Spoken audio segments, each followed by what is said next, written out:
मेरे बच्चों को कहा गया गोली मार देंगे, के माई दूध पी ले भी मार के दिखाओ।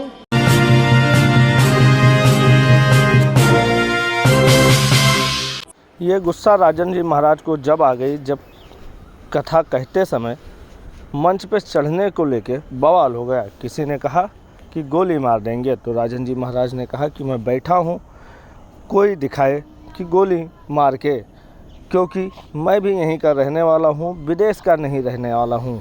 आइए जानते हैं पूरा मामला क्या है। कल कथा में कुछ बवाल हो ही गया। यहाँ पर मंच पे चढ़ने के लिए हमने चढ़ना ही बंद करा दिया। हमको दुख जानते किस बात का है? ये घटना मेरे घर में घटी है। गोरखपुर हमारा घर है, हम कोई विदेश के नहीं है। 16 साल की यात्रा में पहली बार ये घटना घटी है। हमारे घर में कल भगदड़ हुआ। हम नहीं बोलते हैं, हम प्रेम से घर में कथा गाने आए हैं और आशा करते हैं उसी प्रेम से सुनिए। दरअसल उत्तर प्रदेश के गोरखपुर में राजन जी महाराज का चंपा पार्क में कथा चल रहा था। आयोजकों में दो गुटों में बट गए। उसमें मंच पे चढ़कर फोटो खिंचाने और राजन जी से मिलने के लिए भगदड़ मच गई, जिसमें किसी ने गोली मारने को कहा। उसी को लेकर राजन जी महाराज गुस्से में हैं। उन्होंने कथा छोड़कर घर जाने की बात कही, मगर आयोजकों ने कहा कि दोबारा अब ऐसा नहीं होगा। तब कथा चालू हुआ। आइए सुनते हैं फिर आगे क्या कहा। हमको 1 महीने से कान में खबर आ रही है कि हमसे मिलने के लिए पैसा लिया जा रहा है, 1100 रुपया।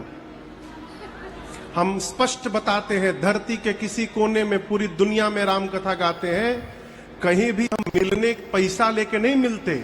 वहीं इसको लेकर लोगों का कहना है कि शुरू से ही आयोजकों के बीच में बहस चल रही है। यहाँ के व्यवस्थापक जो हैं उनमें आपसी रंजिश है, इसीलिए शायद ये घटना घटी है। वहीं राजन जी महाराज ने सीएम योगी को लेकर भी कहा, अगला साल 2027 में फिर से उत्तर प्रदेश के सीएम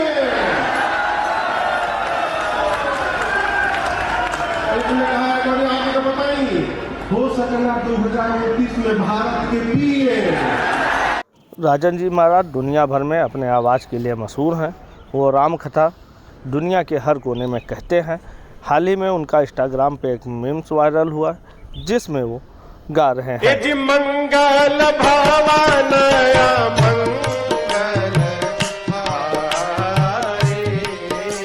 अब जानते हैं कि कथावाचक राजन महाराज कौन है।